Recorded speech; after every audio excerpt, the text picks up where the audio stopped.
Good morning guys! It's a Thursday. Hindi na ako nag-vlog yesterday kasi nag-work lang naman ako sa bahay the whole day. But today, I'm going to different, locations kasi medyo busy tong araw na to mga mi. So like, I started by, working a little bit here. I'm gonna have brunch soon kasi it's 2 o'clock na. Then after that, I'm heading to a restaurant branch because we have like a training there. After that, we're gonna go to the gym, and then we're gonna meet someone for dinner, and then after that, we are going to work again. So medyo mahaba tong araw to. Kahapon was a very very long day. I started from 9 a.m. to like 4 a.m. working the whole day. So wala naman kayo makikita nun. So yeah, let's start our day now. Nafo-frustrate lang ako ngayon kasi hindi bumababa yung timbang ko. Yan siguro yung cons of like what do you call this, measuring or getting your weight every single day, because I was instructed to get my weight every single day. The moment you wake up, after you do number 1 and number 2, you get your weight. Medyo frustrating siya pagka kunwari walang progress or tumaas bigla or bumaba bigla. Medyo frustrating siya, pero yung pinaka judgment day naman is the end of the week, which is Sunday. So ay, let's see mga mi, let's see. Ang ulam natin ngayon ay air fried chicken with shirataki rice and ketchup. So, tinimbang na natin yan. And, dapat kasi 2 o'clock yung gym ko ngayon kay Coach. Kaso, late na ako natapos kagabi. Kasi dapat may man-com meeting ako ngayon ng 10 a.m. So, kinancel nila. So, nag-work ako ng mahaba. Natulog ako ng late. Nagising ako ng just 30 minutes ago. Mga ganon. 30 to 1 hour minutes, 30 minutes to 45 minutes ago. So, dapat kasi after Montcom, diretso ko dito for, anytime fitness show for workout. Pero, medyo nagbago. So, ngayon, mag-gym ako nang walang assistance ni coach. Yun ang mangyayari. Siyempre kasi si coach fully booked yan. So, ano nangyayari? Mag-isa ako today. Pero, I don't know. Let's see what happens. Feeling ko naman kaya ko naman, me.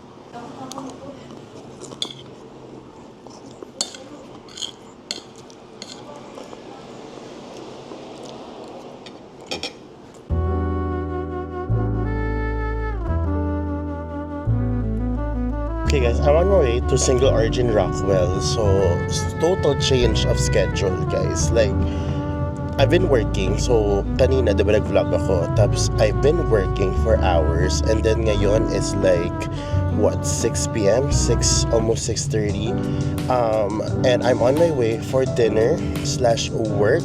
I'm gonna meet my friend, the content creator also, si Coach Sandz, and she create videos about women, fitness for women. So yun ang ginagawa niya. I'm gonna link her YouTube channel in the description box, and we're gonna talk about content creation.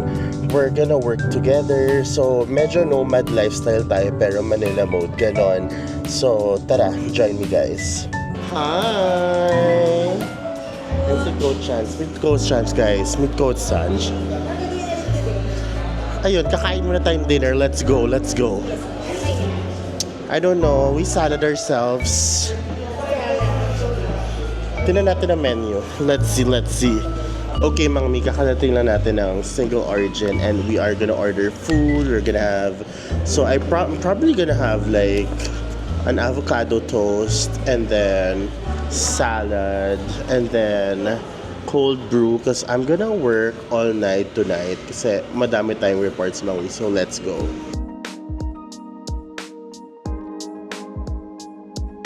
Here's my favorite salad, Mediterranean salad dito sa Single Origin. Aray, ito yung kay Coach Sandz, Cerveza Negra Ambular. Tawag dito, Coach? Cerveza Negra. Beef, basta beef siya, mi. And then we ordered fish and fries. Diba? The fish is my protein. Ayan. Of course, for today's drink, guys, cold brew pa rin. Because I'm working all night tonight, mga mi. So, itong kakainin namin ngayon guys, nakalog na siya sa aking MyFitnessPal before kasi kinain ko na to before. So, i-add ko na lang siya sa aking logs in the future or later. So, for now, let's eat our salad guys. It's Mediterranean salad. Ang kanyang dressing ay balsamic vinaigrette. So, let's have gulay. Coach, coach. Avocado toast. OMG. Oh. Coach Sandz, you like it? No. Saan ito? As in. Boom. Parang favorite ko na. We're also gonna have avocado toast. Very, very healthy, mga mi. Okay, it has, what do you call this? Soft-boiled egg. Soft-boiled na poached egg with shrimp. And of course, salad on the side as well. It's my favorite. Ito lagi in-order ko dito. Yung cold brew, avo toast, yung Mediterranean salad. Yun lagi. Yummy.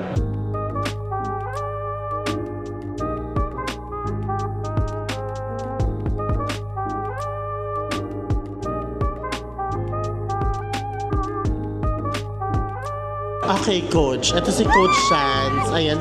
Finally, nandito si Akla. Ayan. So, binudol ko din siya sa camera. Kaya nakita dito. So, si Coach kasama ko since 2020.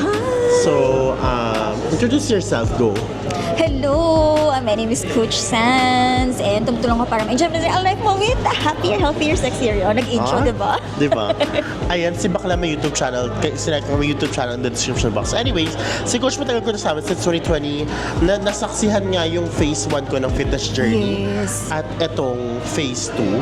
So, nasaksihan din niya yung buhay nung nag-stop ako sa fitness journey ko, nung nagbe-binge talaga akong bongga. Bonggang-bongga. No, so, anong masasabi mo sa difference ng ginagawa ko before sa ngayon? Oh Phase 1 versus phase 2. Oh my God. Like, nung first ko talagang nakita, dito sa TikTok, nung nakita ko siya, nagsa-start siya, sabi ko, bakla! Like, kasi may nagtag sa akin noon. If I remember, may nagtag sa akin, nag-mention sa video mo na tama ba daw yung ginagawa mo dun sa plato mo? Yung kinakain Lupin kang mo. Pinoy, Ning. Yung kinakain niya. Sabi ko, like, so syempre, dinuwit ko. And then sabi ko, hoy, alam mo, first off, yung plate niya ang liit, ganyan. Tapos, tama naman yung ano niya, yung protein, carbs, and all. Pero, sabi ko noon, nung, like, syempre, sinabi ko to one-on-one lang kami, ganyan. Parang, bakla, 1.8 lang yung calorie mo, no? Hindi ko pa pinapansin dati. Oo, parang wala. Ito si Akla kasi pag gusto niya. Like, yun din naman yung gusto ko sa kanya. Correct. Ganun siya ka-driven talaga. Pag gusto niya yung isang bagay, like, kahit nasi-stress siya, gagawin niya talaga. Pero sobra talagang layo. Yung phase 1 niya to phase 2. Unang-una, yung kapag yung pagkain niya nun, alala kong bumili ka ng kangkong na parang isang bundle ngayon. Bakla, hindi na ako nagkakangkong ngayon, te. Nalala mo yung isang bundle? Oo, naumay ako sa kangkong, auntie. Naumay siya. Shout out! Shout out! Charing. And then, puro chicken. Tapos sabi ko, ako naman alam ko na no, nakikita ko. Pero ayoko din kasi nang sabihin sa kanya. Kasi alam ko hindi niya iti-take yun. Dahil, dinededma siya ko eh, siya. Oo, na parang, eto nakabubble siya na ito lang gusto niya. Pero like ngayon, natutuwa ako kasi nakita ko yung progress niya. Like, nagulat ako nun, talagang yung weight niya, pinapakita niya. Sabi ko, ako lang, namabawasan ka talaga. Tapos, pag kumakain kami ngayon sa labas, like, mo-order na siya ng salad, siya na yung nag-i-initiate. Like, ako dati, pag order ako gulay, sabi niya, Tig, wag, ginajudge ako niyan. Di ba naalala mo, ginajudge mo ako sa mga kasi ano ka, order ko? kambing, ganun? Oo, ganun yung talaga yung sinasabi niya. Like, sabi ko, grabe talaga siya. Pero ngayon, siya na yung nagkukusa na magsasalad ako. Tapos pag lumalabas din siya, like, salad kinakain niya. So, ako, I'm happy talaga for Akla. Kasi ganun na yung mga Plastic food mo, te? choices niya. Ay, alam mo yan, Char. Like, ganun na yung food choices niya ngayon. Sabi ko, wow, nakakatuwa. Kasi, from before, sobrang layo. Ngayon, conscious na niya sa food choices niya. Alam niya na kung ano yung kakainin niya. Hindi niya na ini-stress yung sarili niya na ito lang pwede, ito hindi na pwede. So, yun. At saka sa workout din niya ngayon, hindi na siya super, like dati nakikita ko nagbabike ka, di ba? Puro bike, ganyan. Tapos sabi mo, nagpa-plank ka pa noon. Like, Kaya mo kato-katawa ko nagpa-plank. oo. Tapos hindi din siya palalakad. Alam ko naman, gets ko naman yun. Pero, Oo, bigat ko eh. tapos ngayon nag-gym na si Akla. Yeah. Tas Sa siya pa- totoong gym, te. Hindi Oo, work. sa totoo yun, hindi home Oo, workout. Hindi home workout. Oo. Oh, so yun yung nakita kong ano sa kanya. Sobrang laking changes from phase 1 to phase 2. At saka talaga, ang key dito talaga is hindi ko ginugutom at tine-deprive sarili ko. Mas mataas ang calorie intake ko. Ang calorie intake ko dati, no phase 1 was 1.8 calories a day. Ngayon, 2.5. I started with 3.5, ngayon 2.5 na lang. Oh, diba? Sino ka dyan? Hindi mo kaya. Yung mukha. So, yun siguro yung yun yung pinaka, ano advice mo sa mga ginugutom ang sarili sa pagdadaya? Wag talaga. Kasi una, talagang bongga yung gugutom. Pag ginutom mo yung sarili mo, lalo kang magkikrave ng magkikrave. Ang body mo mag-ano siya, maguguto siya into starvation mode. Basically parang, i-preserve mo muna yung mga ano mo. Kasi naku, ginugutom natin, yung boss natin ginugutom tayo. Teka, i-preserve natin to para may energy tayo. So, ang mangyayari, lalo kang gugutumin ng gugutumin So, ng binge eat gugutumin. ka. Oo. Ang ending, kakain ka lalo ng marami. So, kaya hindi pumapayat kasi kakain ka ng kakain lalo ng marami. Naka-surplus ka. Yes, nakasurplus. Ayan, nakikinig kayo, te. Ganon, te. Hindi yung puro kayo makmak na gigigil ako sa... So, maraming salamat, Coach Sandz. Kung gusto mo malaman kung ano talaga pinagkaiba ng ginawa ko dati, detailed sa ngayon, nasa channel niya, link in our profile or in the description box. Let's go!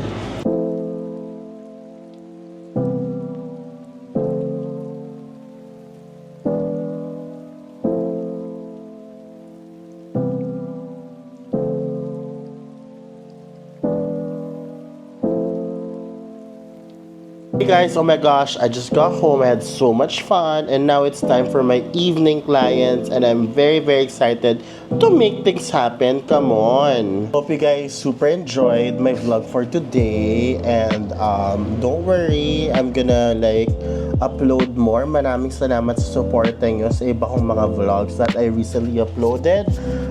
Comment in the comment section mga mi kung ano pang gusto nyo na klaseng video na makita in the future. Maraming salamat, and I'll see you guys again tomorrow. Bye! Like and subscribe!